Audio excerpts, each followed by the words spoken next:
한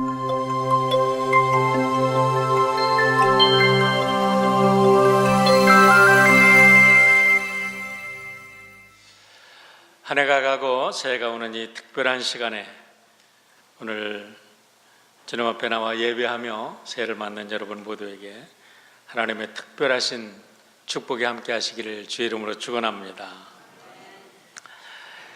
이 세상에서 사람들이 발견한 최고의 발명품 중에 100대 발명품 중에 하나 속하는 굉장한 발명품이 있는데 그게 지우개랍니다. 지우개가 없었다면 아마도 지금 같은 아름다운 이런 세계가 발전하지 못했을 것이다 라고 얘기를 하는데 맞는 말이죠. 아름다운 음악을 만들기 위해서도 수없는 지웠다 썼다, 또 훌륭한 건축물을 만들어도 여러 번 지웠다, 또 다시 그렸다. 소설도 마찬가지고 또 우리들의 모든 예술품도 마찬가지고 우리 인생도 마찬가지라고 믿습니다. 오늘 이 특별한 시간에 우리 하나님 앞에 나와서 예배하는 여러분 모두 이제 지난날의 모든 아픔과 슬픔과 우리들의 모든 죄악이 하나님의 은혜로 깨끗하게 지워지고 새해를 맞이하는 축복이 있기를 주의 이름으로 축원합니다. 이제 50분만 지나면 우리는 2018년 한 해를 역사의 한 페이지로 남기게 되고 새로운 2019년을 맞이하게 됩니다. 여러분 한 분 한 분에게도 의미가 있었던 한 해였지만 지난 한 해 영상을 보신 것처럼 우리 드림의 성도들에게는 아주 특별한 해였습니다. 그것은 바로 우리 교회가 탄생한 지 40주년이 되는 해였기 때문에 그렇습니다. 다시 반복할 필요는 없겠지만 성경을 연구해 보면 40이라는 숫자는 개인적으로나 하나님을 믿는 모든 사람과 그 공동체들에게는 아주 특별한 의미가 있는 숫자입니다. 방금 보셨듯이 우리 하나님께서 여러분을 통해서 그리고 우리 귀한 교회를 통해서 많은 사랑과 은혜를 나타내 주셨고 또 여러분 모두를 귀한 도구로 쓰셨음을 믿습니다. 이제 40주년을 넘어서 새로운 역사를 쓰게 될 우리 드림의 모든 성도 여러분 모두 새해 그 어느 때보다도 넘치는 하나님의 축복과 은혜가 함께 하기를 바랍니다. 미르치아 엘리아데라는 루마니아 출신의 세계적인 비교 종교학자가 계셨습니다. 그분은 시카고 대학에서 29년을 학생들을 가르치다가 1986년에 타계하신 분인데 참 많은 책을 썼어요. 우리나라에도 많은 책이 번역서가 나왔는데 제가 미국에 와서 공부하면서 그분의 책을 아주 인상 깊게 읽은 책이 지금도 기억 속에 생생하게 남아서 자주 들여다보고 또 생각을 하게 됩니다. 그 책 중에 하나가 The Sacred and the Profane 이라는 책입니다. 우리나라 말로 번역을 하면 성과 속이다, 성스러움과 속된 세상이라고 번역할 수 있는데 그분의 말로 의하면 우리가 살아가는 이 시간과 공간 속에는 결코 중립적인 것은 없다는 겁니다. 성스러운 것과 속된 것으로 나누어진다는 거예요. 세상은 성스러운 시간과 성스러운 공간으로 이루어진 The Sacred World, 성결한 성스러운 세계가 있고 세속적인 시간과 세속적인 공간으로 나누어지는 The Profane World, 세속적인 세계가 있다고 이야기를 합니다.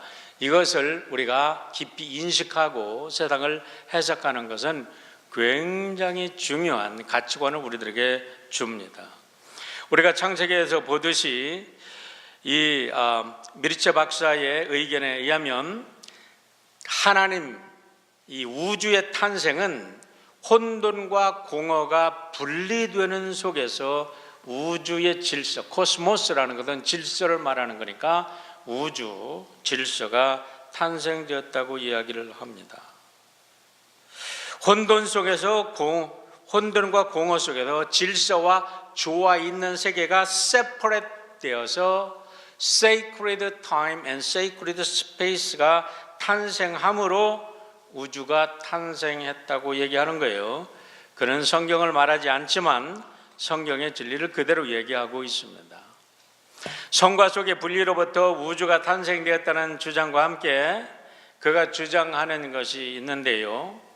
신을 믿는 모든 사람들의 공통점은 어느 종교를 막론하고 세속적인 공간과 성스러운 공간이 있음을 인정한다는 것입니다. 성스러운 공간에 사람들이 들어설 때, 예를 들어서 우리는 교회에 들어설 때, 우리 불교를 믿는 사람들은 절간을 들어설 때, 힌두교를 믿는 사람들은 힌두교의 템플을 들어설 때, 그들은 세상의 모든 것들을 자기가 믿는 신의 관점에서 새롭게 보게 되기 때문에 사물은 그것을 바라보는 사람들에게 새로운 의미로 다가온다는 것입니다. 왜냐하면 그 사람들이 새로운 관점으로 세상을 바라보기 때문에 그렇습니다.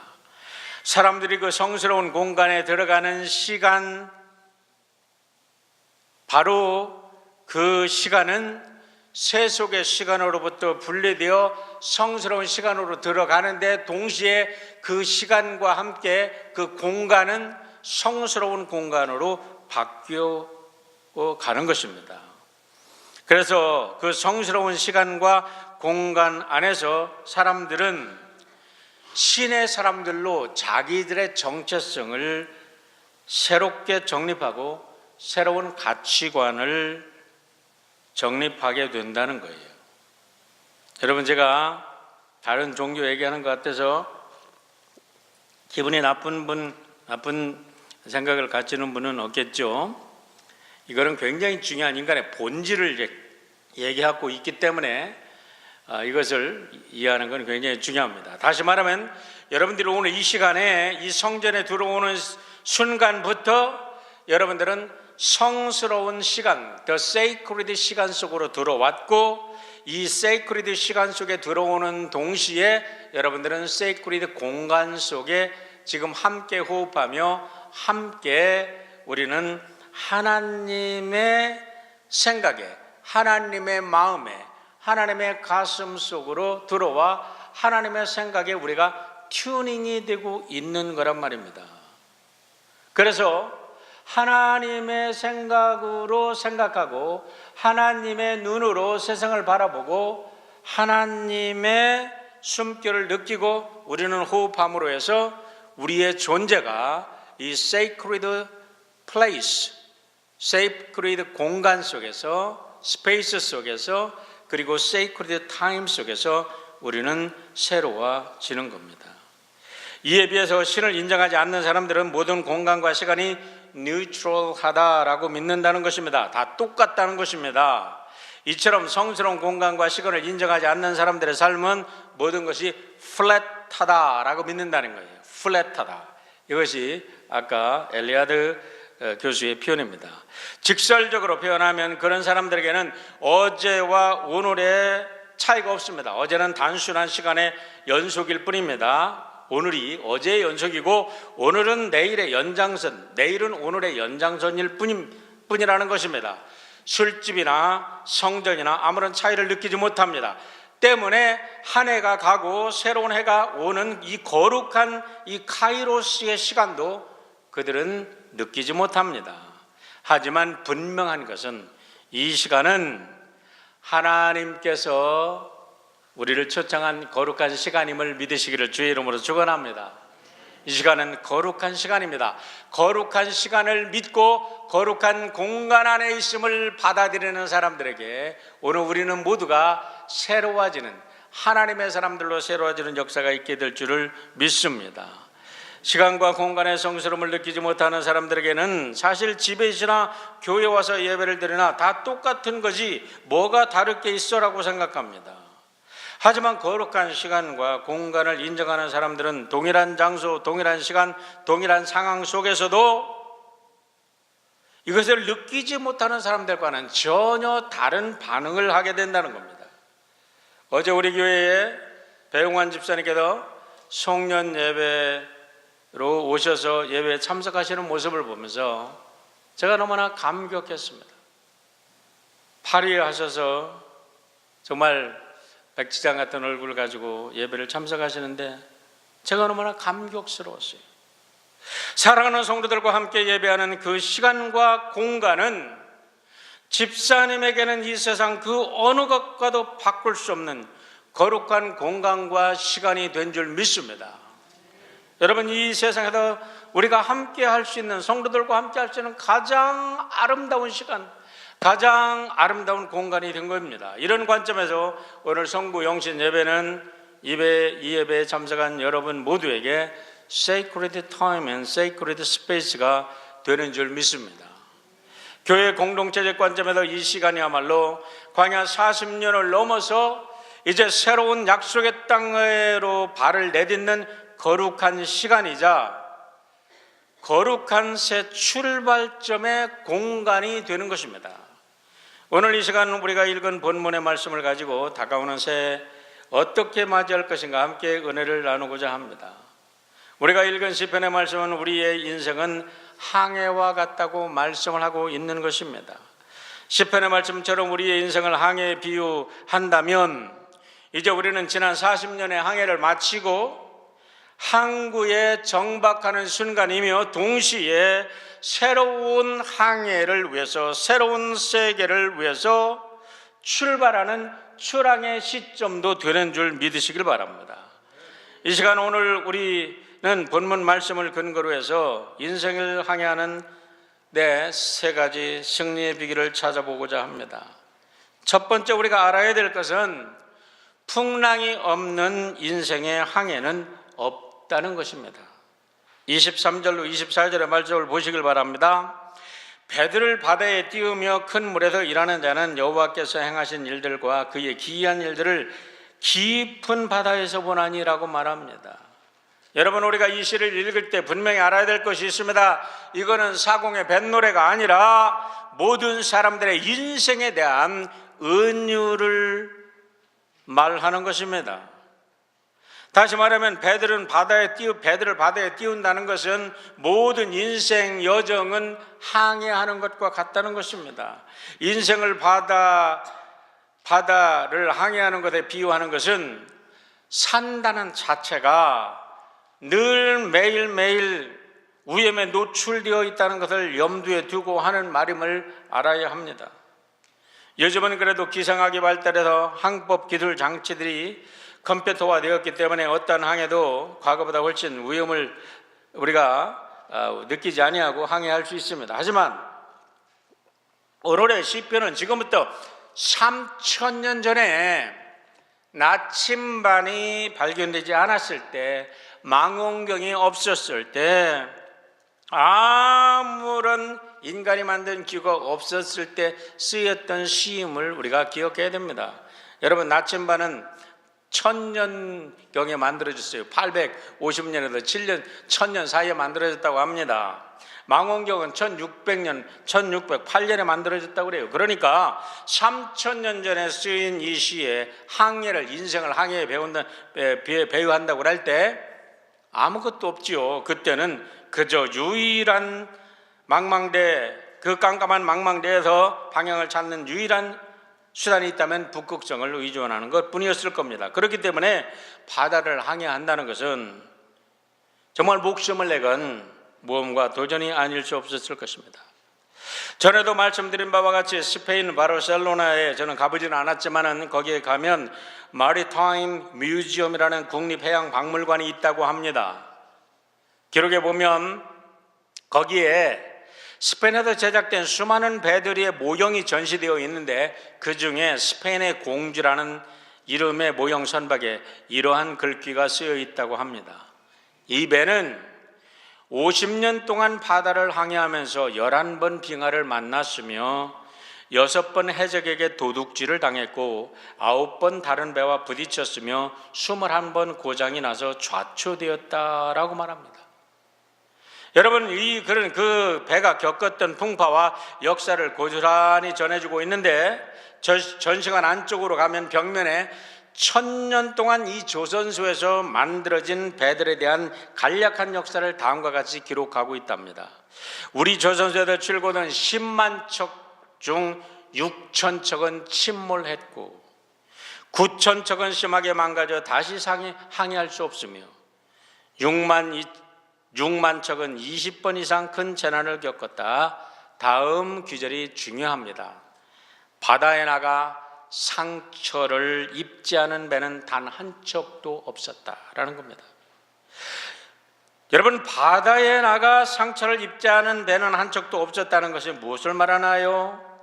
우리의 인생을 항해에 비유한다면 우리가 살아가면서 우리가 인생의 항해 속에서 상처 없이 살아가는 인생은 한 사람도 없다는 겁니다.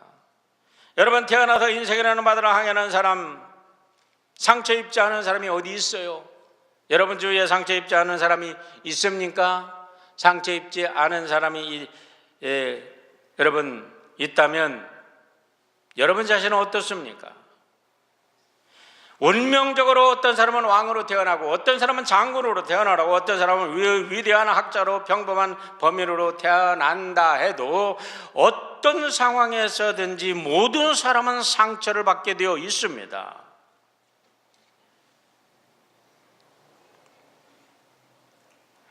이 사실을 모를 때 사람들이 작은 고난에도 왜 나만 이 고난을 받아야 하며 좌절하게 되는 거예요. 그러나 이 세상 모든 사람들이 상처받지 않고는 항해할 수 없다는 것을 알게 된다 할 때, 그걸 인정한다 할 때, 인생의 폭풍이 닥치고 눈보라가 치면 이제 나에게도 올 것이 왔구나.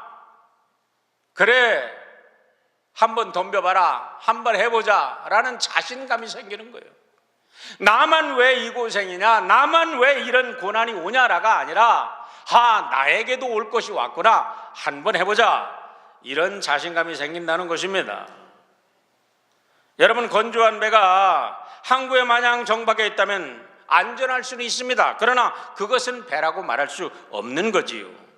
배의 목적이나 이유에 부합하지 않는 것입니다.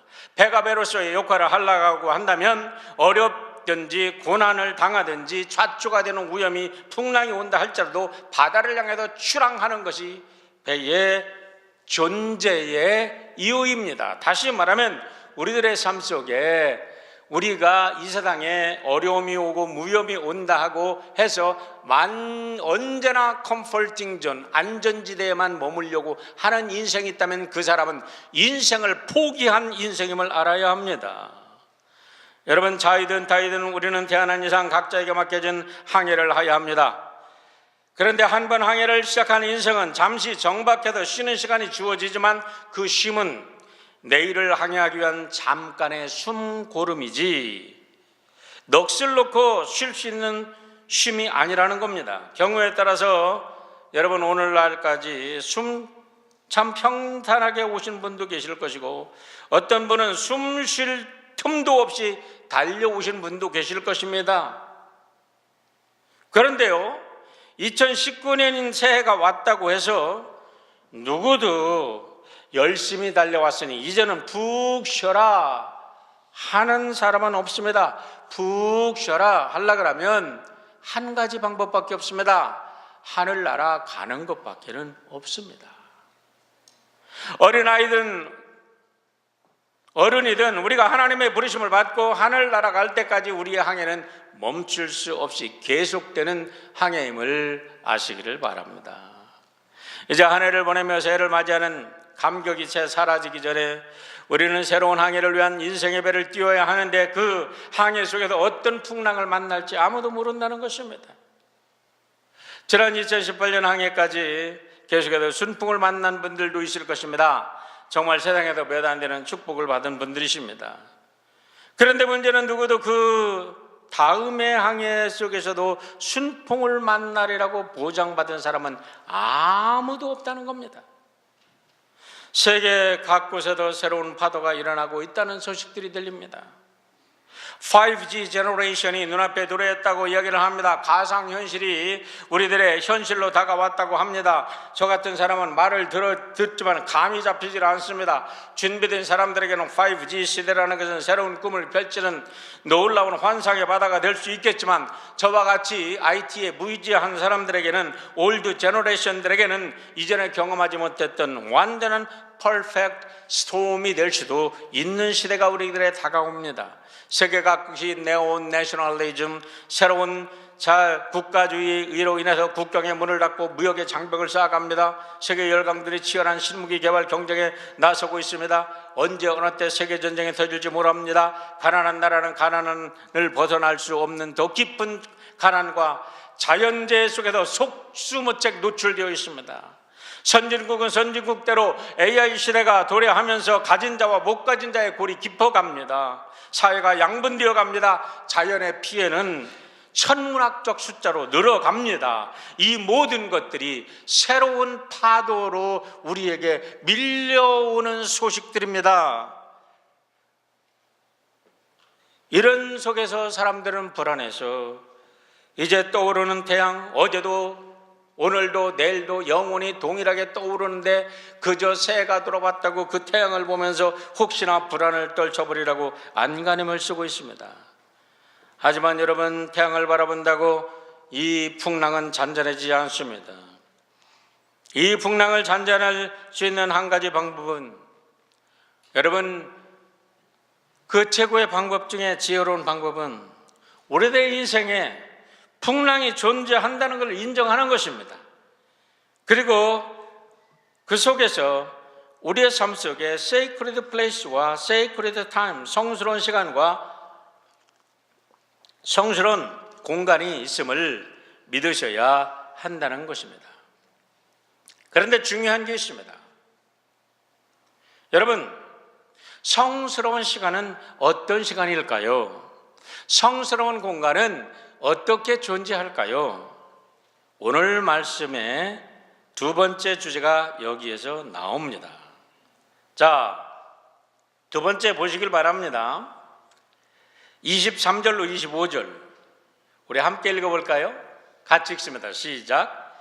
배들을 바다에 띄우며 큰 물에서 일하는 자는 여호와께서 행하신 일들과 그의 기이한 일들을 깊은 바다에서 보나니 여호와께서 명하신 즉 광풍이 일어나 바다 물결을 일으키는 데다. 여러분, 배를 띄우며 큰 물에서 일하는 자가 누구죠? 뱃사람이 아니라 여러분과 저 각자 우리 모두를 말하는 것입니다. 그런데 그 바다는 언제 어느 때 폭풍이 일어날지 모릅니다. 아무리 준비를 잘했어도 상상 못했던 폭풍이 닥치면 누구도 속수무책입니다. 그 폭풍은 물리적인 폭풍일 수도 있고 때로는 정서적으로, 정신적으로, 영적으로 우리에게 닥치는 폭풍일 수도 있습니다. 제가 요즘에 손주가 나서 그저 그런 것을 자세히 바라봅니다. 그런데 어린 아기에게도 폭풍이 닥칩니다. 녀석을 이제 내년에 프리스쿨에 보낼 것 같은데 가만히 보면 아이가 태어나다 엄마 품을 떠나서 프리스쿨에 처음 가는 날 아기에게 처음 경험하는 아마 인생의 풍랑일 수가 있습니다. 날마다 따뜻한 품을 안아주던 어머니가 갑자기 자기를 이상한 사람들에게 맡겨놓고 하루 종일 보이지 않습니다. 그때 아이는 물리적으로, 정서적으로, 정신적으로, 영적으로 깊은 절망감과 상실감을 경험합니다. 어린아이가 그 폭풍의 한가운데서 울고 있을 때 그 아기는 엄마를 위해서, 아기를 위해서, 아기를 더 안전한 항구로 인도하기 위해서 열심히 일하고 있다는 것을 아이는 모릅니다. 그저 엄마가 자기 눈에 보이지 않는 것 때문에 아기는 불안해할 뿐입니다. 아침에 엄마와 떨어져도 저녁이 되면 언제나 엄마가 다시 찾아온다는 사실을 깨달을 즈음에 아이는 유치원에 갈 겁니다. 초등학교, 중학교, 고등학교, 대학교로 거쳐도 사회로 진출해 나갑니다. 그런데 그가 경험하는 것은 진출해 나가면 나갈수록 풍랑은 더 심해지고 풍랑은 더 어려워진다는 것입니다. 그런데 거기에 비밀이 들어있다는 사실이에요. 25절로 29절 보세요. 여호와께 명령하신즉 광풍이 일어나 바다 물결을 일으켰는도다. 그들이 하늘로 솟구쳤다가 깊은 곳으로 내려가나니 그 위험 때문에 그들의 영혼이 녹는도다. 그들이 이리저리 구르며 취한 자같이 비틀거리니 그들의 모든 지각이 혼돈 속에 빠지는도다. 이에 그들이 그들의 고통 때문에 여호와께 부르짖음에 그가 그들의 고통에서 그들을 인도하여 내시고 광풍을 고요하게 하다 물결도 잔잔하게 하시는도다. 여러분, 무엇을 말하나요? 어디가 세크리드 스페이스입니까? 어디에 세크리드 타임이 있습니까? 고난의 순간에 하나님께 부르짖을 때 하나님이 나타나 그들의 손을 잡아주면 그 고난의 장소가 세크리드 스페이스가 되는 줄 믿습니다. 그 아픔과 고통의 순간이 바로 sacred time, 거룩한 성술한 시간이 된다는 거예요. 24절, 28절로 다시 돌아갑니다. 여호와께서 행하신 일들과 그의 기이한 일들을 깊은 바다에서 본다고 합니다. 28절입니다. 이에 그들이 그들의 고통 때문에 여호와께 부르짖음에 그가 그들의 고통에서 그들을 인도하여 내셨다고 합니다. 어디에서 내셨어요? 언제 내셨어요? 그들이 부르짖을 때에 그 자리에 하나님이 나타나서 그들의 손을 잡아주시는 순간 그 고통은 축복으로 변하고 그 고난의 장소는 하나님을 만나는 놀라운 축복의 장소로 변하게 됨을 믿으시기를 축원합니다.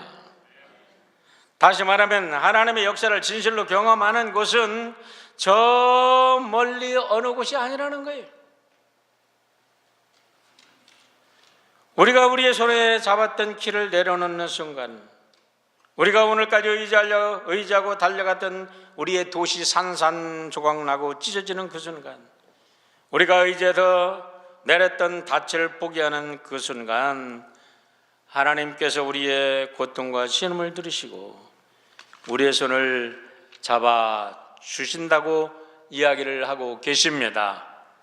신명기 30장 11절로 14절에서 이렇게 이 사실을 이렇게 표현합니다.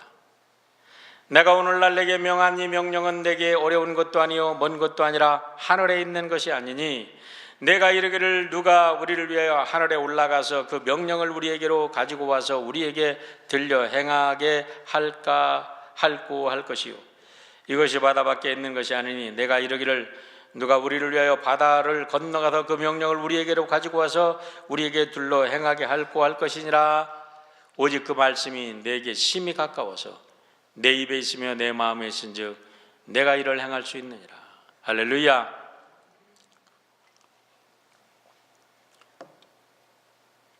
이런 밤이 깊어서 졸리신가? 여러분, 얼마나 놀라운 말씀인지 몰라요. 하나님은 말씀으로 세상을 창조하셨습니다. 다시 말하면 하나님의 말씀이시고 매일 말씀을 묵상하는 속에 그 말씀을 순종하는 속에 우리는 하나님을 만나는 것입니다. 우리의 풍랑이 넘치는 삶 속에서, 매일 고통스러운 삶 속에서 우리가 말씀을 통해서 살아계신 하나님을 만나고 우리의 고난을 축복으로 바꿔주시는 하나님의 거룩함을, 그래서 The Profane World가 The Sacred World로 바뀌는 줄 믿으시기를 주의 이름으로 축원합니다. 여러분들의 그 사명이 있습니다. 우리 모두는 그 사명을 가지고 살아가는 겁니다. 이 세상이 모두가 Profane World라 할지라도 여러분과 제가 있는 이곳이 바로 하나님과 함께하는 이곳이, 그리고 여러분의 가정이, 여러분의 기업이 이제 이 Profane World에서 The Sacred World를 창조하는 공간이 되시기를 주의 이름으로 축원합니다.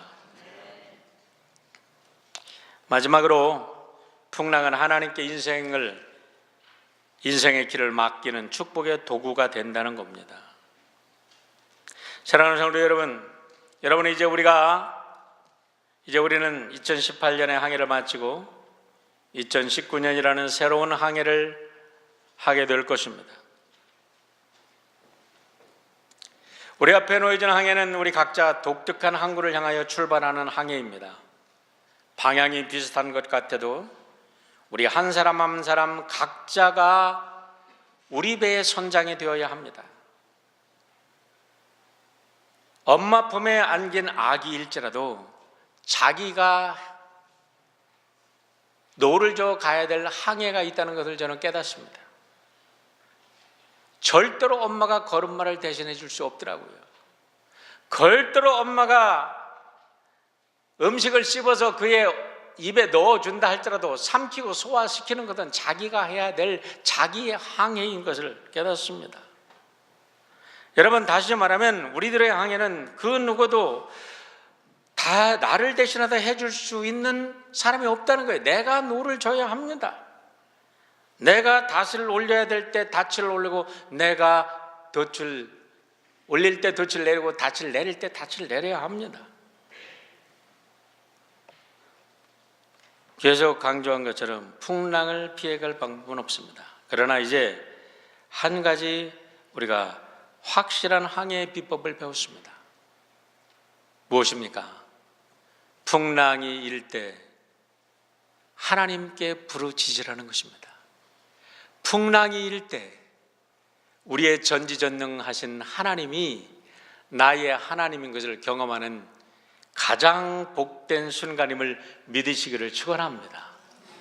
우리는 우리들의 자녀들에게 이것을 가르쳐 줘야 합니다. 우리의 자녀들과 함께 내가 대학에 가서 공부할 수 없고, 그들이 아무리 교수님들이 명강의를 한다 할지라도 교수님의 명강의를 우리의 자녀들의 머릿속에 우리가 꾸겨 넣을 수가 없습니다. 그들이 어떤 어려움과 고통을 당한다고 날마다 우리가 그들의 방파매가 되어줄 수 없습니다. 그러나 한 가지는 가르쳐 줄 수 있습니다. 고난과 아픔 속에 부르짖을 때 우리의 생명의 주님이 저들의 주가 되고 저들의 하나님이 되어 저들을 붙잡아 주신다는 사실을 믿으시기를 주의 이름으로 축원합니다. 폭풍의 한가운데 우리의 주님이 계십니다.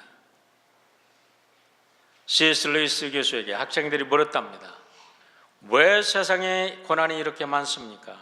하나님은 정말 살아계시는 겁니까? 하고 물었을 때 루이스 교수가 이렇게 대답했다고 합니다. 그렇지 않아도 교만한 인간들에게 고난마저 없었다면 얼마나 더 교만하겠는가. 이제 우리는 새로운 항해를 해야 합니다. 하지만 이제 더 이상 두려울 것이 없습니다.